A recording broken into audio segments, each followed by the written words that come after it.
los tres ayudantes nos ayudan a determinar ese contenido de humedad, como un repaso, ¿no?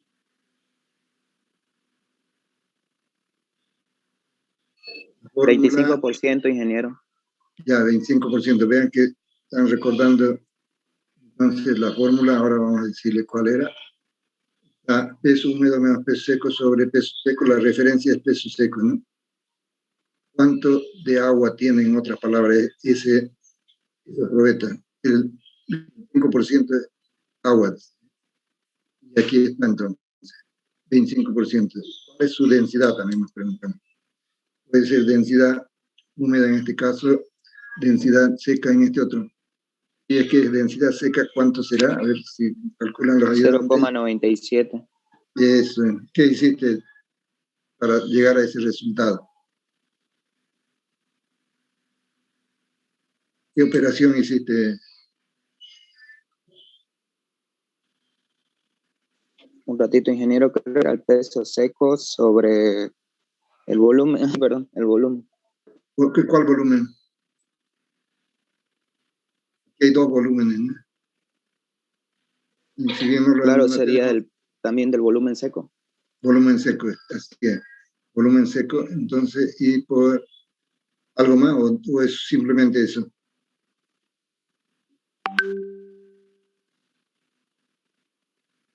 No es en porcentaje, sino en gramos por centímetro cuadrado, o sea, peso dividido entre volumen, eso es lo que habíamos hecho en la clase anterior. ¿Por qué nos interesa eso? Nos interesa la densidad para poder incluir el peso propio en la consideración de las cargas que van a actuar en los elementos estructurales, ¿no? ¿Y por qué nos interesa el contenido de humedad? Porque depende de este contenido de humedad también que castiguemos el producto por un factor de minoración, es decir, pierde resistencia la madera, ¿no? Cuando es más húmeda. El mejor comportamiento es cuando está seca, pero no completamente seca, es decir, en 12% de contenido de humedad consideramos, vamos a anotarlo, la humedad de equilibrio.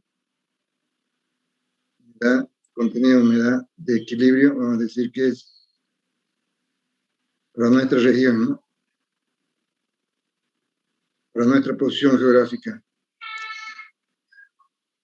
Contenido de humedad de equilibrio para nuestra posición geográfica. Bien.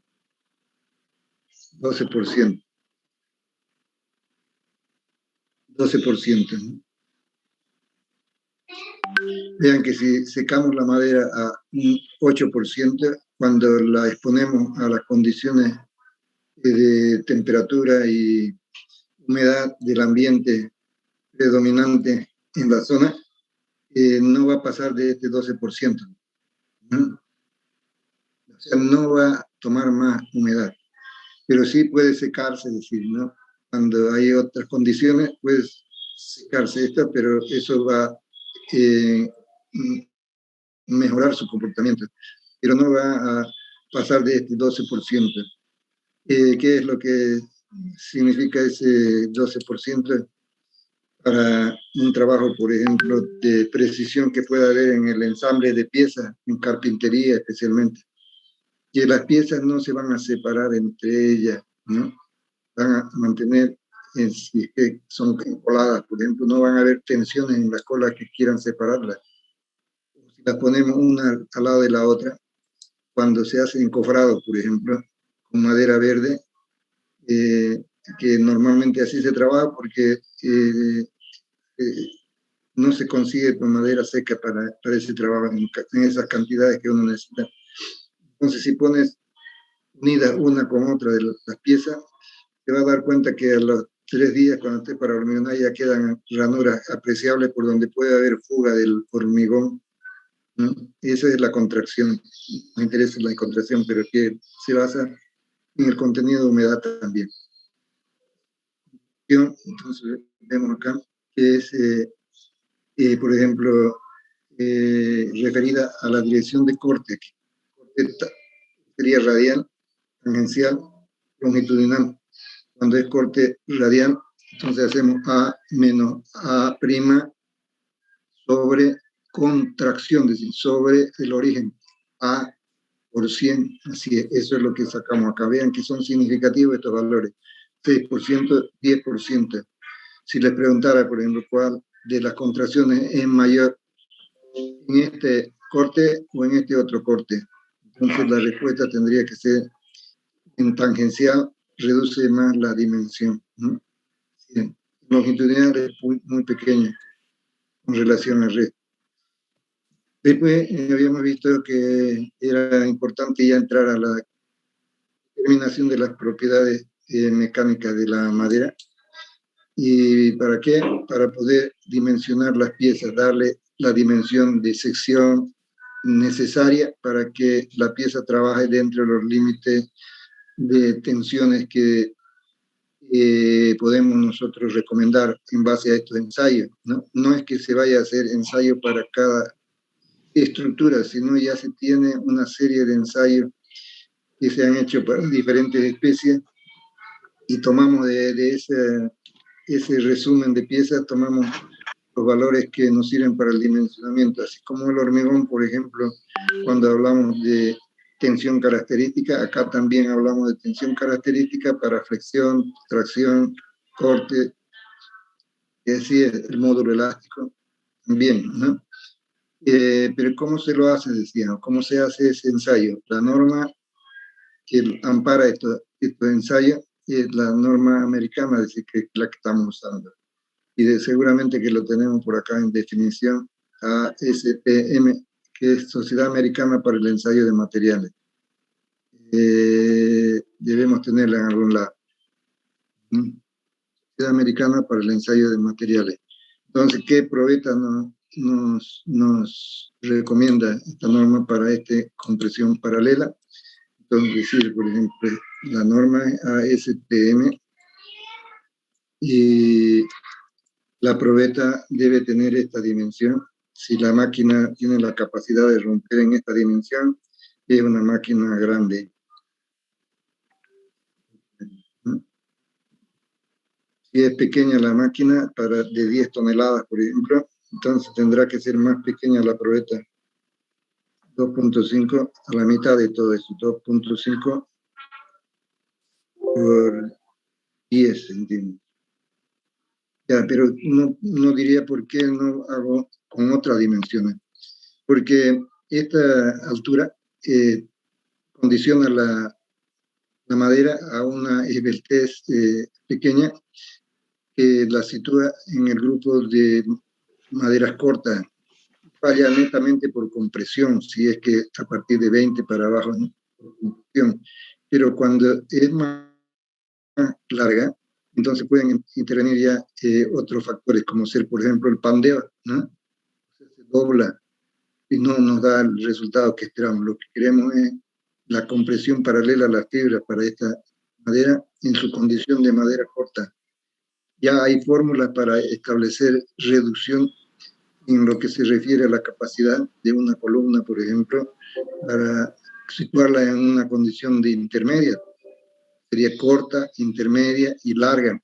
Una larga es una esbeltez grande y en consecuencia las tensiones que sacamos acá tenemos que reducirla con un factor para poder determinar la capacidad de una columna. Para eso nos sirve todo estos ensayos, vean que es importante. Sin ello no podríamos hacerlo, o si no tendríamos que inventarnos algunos valores y eso no conviene. Cuando hablamos de cuantificación para determinar, por ejemplo, el precio, el costo total de una pieza de madera, en el comercio se acostumbra todavía a referirse a unidades inglesas, decíamos. ¿Y qué es la unidad de referencia? ¿Cuál es esa unidad de referencia? 1 por 1 pulgada. Eso le ponemos un valor, ¿no? Para decir que el tajibo, hablábamos en un ejercicio que hicimos, el tajibo cuesta como $2 el pie cuadrado. Una tabla de estas dimensiones, en otras palabras, cuesta $2 en tajibo. ¿Y qué es lo que significa eso? Entonces, que si ponemos el precio a este volumen de madera, en realidad es un volumen, ¿no? Pero estamos hablando de un pie tablar también se dice, porque la unidad de referencia es una pulgada. Si hablamos de un pie cuadrado, es lo mismo decir un pie tablar, o sería un pie por una pulgada, ¿no? Y habrá que saber entonces convertir pulgada a centímetro, pie a centímetro, a metro. Entonces, todas esas conversiones tendrá que tenerlo uno en la mente. Por ejemplo, un pie, la simbología es así, un pie igual a 42 pulgadas, o digo a 12 pulgadas. Un pie igual a 0,3048 metros. Con estos tres valores de conversión, estamos servidos para entrar a establecer una función de esta madera. Decir, en una pieza de una viga 6 por 8 por 15 pies, decíamos, ¿no? ¿Cuánto debo pagar si cuesta $2 el pie cuadrado? Entonces tengo que hacer esta operación para la conversión. Mantengo estos 6, cualquiera de ellos, ¿no? Un valor en pulgadas, el 6 en este caso. Transformo 8 en pie, si lo divido entre 12, voy a tener el pie. Y como lo tengo en pie, ya será entonces directamente por la operación de 60 pies cuadrados. Si multiplico esto por el costo, voy a tener entonces los dólares que debo pagar por ella. Sería $105 la pieza. Ya que no es cuestión de poco dinero, sino es bastante caro, pero es un material muy apreciado, diríamos, para la construcción, ese tajivo. Sé que se lo clasifican entre las maderas duras, y quiere decir que tiene módulo elástico alto, y tiene la ventaja de que no es atacada fácilmente por los organismos xilófagos. A ver, eso van a aprender esa palabra, xilófago.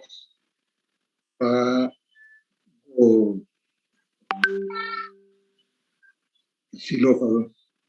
Bueno, lo puse con mayúscula intencionalmente, no fue. Xilófagos. Xilófago, sí, xilófago. Xilo se refiere a la madera, ¿no? Quiere decir que se alimenta de madera, ¿no? Alimentan de madera. Por ejemplo, un insecto xilófago,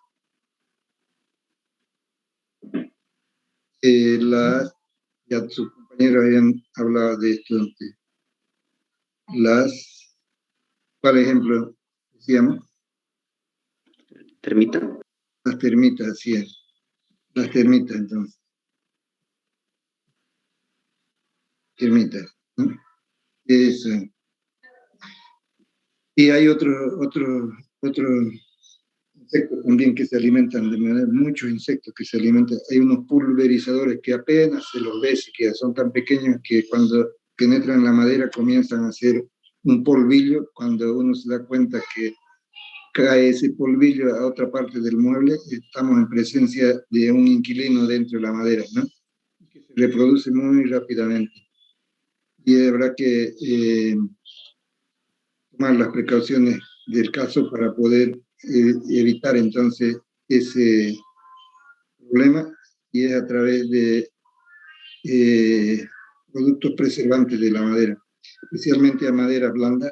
Se alimenta fácilmente con madera blanda, de preferencia, por ejemplo, ochó, vivosi, toda aquella madera blanda, ¿no? Bueno, eso sí, aquí tienen un ejemplo también de un pedido, por ejemplo, que podríamos hacer para una construcción, y que ya con cantidades más, es decir, cuántas piezas vamos a tener de cada una, qué sección, ¿no? Y tenemos un presupuesto para la compra cuando vamos a pedir una cotización a un aserradero, una barraca. Entonces tenemos la referencia, porque nosotros sabemos también calcular, tanto como ellos, aunque ellos lo redondean para su lado, para su favor, los resultados. Podrá haber pequeñas diferencias, pero esa es la importancia, diríamos, de saber ubicar la madera, ¿no? Cuando hablamos de luego de una aplicación ya en la práctica del ensayo de compresión paralela, nos situamos en una estructura así como esta, ¿no? Voy a ponerlo en su completa función. Ahora estamos así mejor. Entonces decíamos que, ¿por qué no analizamos esta estructura triangulada? Decíamos, y consideramos que una estructura triangulada es una estructura estable en su comportamiento, y hablábamos entonces de que pensando en que este elemento y este elemento iban a trabajar a compresión, porque aquí lo percibimos claramente que es así. Si hubiera desplazamiento de este nudo, esta trabajaría en tracción, decíamos, ¿no? Pero como está impedido de moverse, entonces no trabaja esta pieza porque no se permite que desplace ninguno de los nudos. Estaríamos en la condición entonces de que trabaja esta, pero esta está de más, ¿no? Pero siempre y cuando materializamos esta condición de fijo acá, fijo. En cambio, esta otra, si liberamos, decíamos, liberamos este vínculo, un desplazamiento horizontal hacia la izquierda, en todo caso, delta X permitido, y entonces sí que trabaja, ¿no? Y vamos a tener este valor acá de tracción en esa pieza. Antes no lo teníamos acá, ¿no? Se reparte entonces, si esto es 10 toneladas, decíamos acá, ¿no? 10 toneladas se reparte entonces por igual acá, y es una compresión. Ahí sí, no es útil este resultado de tensiones de compresión perpendicular o de paralelo a la fibra, porque así estamos haciendo trabajar esto, paralelo a la fibra. La compresión es paralela a la fibra. No solamente entra la resistencia, porque habíamos hablado algo de maderas cortas, largas e intermedias, entonces habrá que saber en qué campo se sitúa esto, ¿no? Si es corta, entonces aplicamos toda la resistencia, es capaz de resistir todo, o de trabajar con toda la capacidad de la pieza. Pero si es larga, entonces el pandeo es una deformación lateral, entonces va a hacer de que se induzca un momento también, ¿no?, la pieza, y entonces hay un factor que debemos considerar. Esto simplemente era para darle la importancia al vínculo, que tiene importancia para el dimensionamiento de los vínculos, que tiene importancia también la longitud, la resistencia de la madera para determinar el área que necesitamos para esta pieza. Y a eso estamos hablando de dimensionamiento. Este elemento lo consideraríamos como tracción. Hay una tensión de tracción también, los ensayos se hacen también para tracción, que debemos aplicarla en este caso. Y también hablaban de la importancia de, si bien decíamos, podemos quitar esta pieza, así como lo hemos indicado acá, pero habrá que materializar, digamos, las condiciones de apoyo para que no haya desplazamiento. Así va a funcionar bien sin esta pieza. Es decir, que la fundación va a tener entonces otro comportamiento aquí, que este otro. Aquí no tenemos carga lateral, aquí sí va a haber carga lateral, ¿no? Y así entonces establecíamos acá las reacciones que ocurrían en la pieza. Si bien aquí debería estar la barra que la quitamos, pero es simplemente para comparar que esta, cuando está con la barra, tiene el mismo comportamiento de esta otra, ¿no?, que está de más, digamos. Y así aquí hemos hecho un pequeño cálculo, pero eso vamos a verlo cuando entremos ya al dimensionamiento. Esto también. Hasta ahí habíamos llegado, ¿verdad? La clase anterior, ¿sí es? Sí, ingeniero. Ya. Entonces, todo esto de conexiones vamos a hacerlo posteriormente. Pero vamos a hablar ahora de este otro tema, que sería dimensionamiento de elementos a flexión. Estamos varios ejercicios.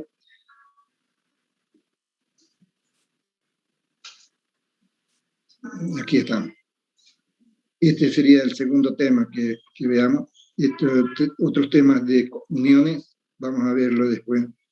Tema 3, elementos sometidos a fricción, sería esta. Decíamos que hay propuestas de de secciones rectangular, circular, tubular, industrializada, es decir, que esta necesita conexiones, materializar conexiones en esta parte, y podría ser en cajón también. ¿Qué vamos a decir? Si nos imaginamos en esta pieza, podemos hacer un ejercicio mental acá. Nos imaginamos esta pieza, ¿no? Y vamos a ocuparla para realizar este corte y este ensamble aquí de las piezas. Entonces vamos a imaginarnos que lo cortamos en tres partes y la disponemos de esta manera. Su comportamiento va a ser distinto al de este, seguramente que esta va a tener mayor inercia, por ejemplo, ¿no?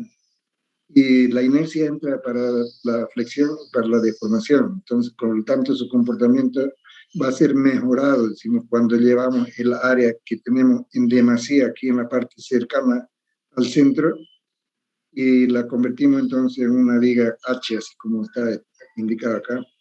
Mejora su comportamiento, pero tenemos que hacer gastos en corte, tenemos que hacer gastos en unión, conexiones en unión, puede ser uniones, por ejemplo, con tirafondo, ¿no? Tirafondos no son más que tornillos, grandes tornillos, y se necesita, entonces se requiere otro elemento, pero es una solución, ¿no? Aumentamos la capacidad, podría ser aumentada al doble, por ejemplo, en flexión, en deformación, ¿no? Eso ya se lo ve en el diseño.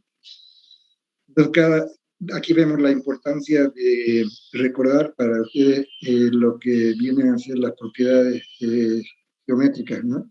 De la madera. Cuando hablamos de área, aquí hablamos también de inercia, radio de giro, área, módulo resistente para un eje, para el otro, inercia también para uno y el otro, y radio de giro también tenemos para cada uno de ellos. Cuando hablamos, por ejemplo, de la inercia para esta sección rectangular, sabemos nosotros, debemos recordar que la inercia es base por altura al cuadrado sobre 6. ¿De dónde viene esta expresión que define este valor? Vamos a preguntar a algunos de ustedes. A ver, aquí entonces, a Michel Franco. ¿Cómo sacamos el módulo en X, Franco?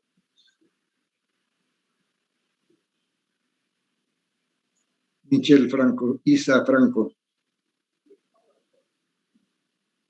Los ayudantes se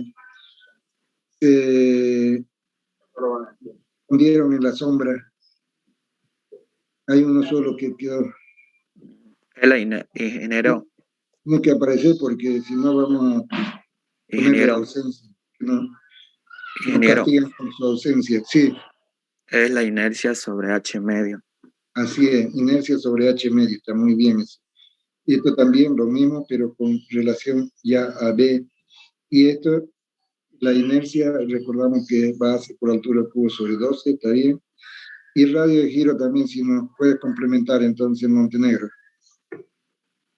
¿Qué sería radio de giro? Raíz cuadrada de inercia sobre el área. Así es. Y ahí la forma simplificada de entenderlo, si hacemos las simplificaciones correspondientes, va a quedar una dimensión dividida en 3,46, que es la raíz de 12, ¿no? Y cuando se trata de una rectangular, por ejemplo, la crítica es la B, por eso lo hemos puesto acá, ¿no? Porque H es mayor, ¿no? Entonces, ¿cuál es la que toma como en la fórmula entra esta como denominador? Esta es la que va a predominar en este caso, o sea, la estructura se va a doblar, dice, en ese eje, ¿no? Bueno, pero eso ya vamos a ver en el dimensionamiento. También hemos recordado la fórmula de Steiner para poder resolver este problema, ¿verdad? Hicimos eso, ¿no? Sí. Hicimos ese ejercicio. Ya. Entonces, completamos esto. Yo le había pedido de que incluyan aquí incluyan acá una fila más. Así, podría quedar así, que insertábamos una por debajo. Y aquí poníamos entonces esta forma. Tenemos ya esta forma circular acá, esta otra forma anular, y en una forma para ejercicio. Vamos a ver, insertar también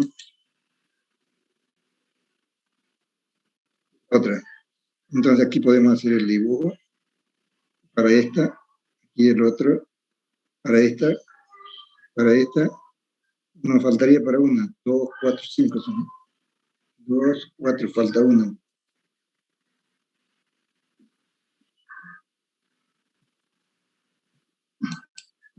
Ahí está. Entonces yo le voy a pedir ahora que recordemos cuánto era la inercia y el área para esto. Tendríamos que conocer el área, digo, la dimensión exterior y el diámetro interior para determinar el área, ¿no? Y entonces llenan esta, en unos 5 minutos van a hacerlo todo seguramente, o 10 minutos lo llenan todo. Va a ser un primer ejercicio, y para aquellos que lo hicieron antes, ya en la casa, aquí yo voy a anotarlo, a ver, porque no tengo una lista parcial. ¿Quiénes han hecho lo que se les pidió que hagan? Me parece que era para este o para este. Los dos, creo, ¿no? Ingeniero, sí, era para el circular y la otra que en forma de H, esa doble.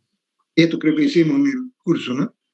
Sí, pero nos faltaba completarla. Y esa, la circular hueca, no la hicimos, pero nos dio de tarea. Entonces, quería completar todo esto. ¿Quiénes hicieron era completar esto? Entonces van a poner directamente ya sus valores. Ya, después me avisan. Entonces, voy a llenar yo esto para que tengamos una primera tarea dentro del aula.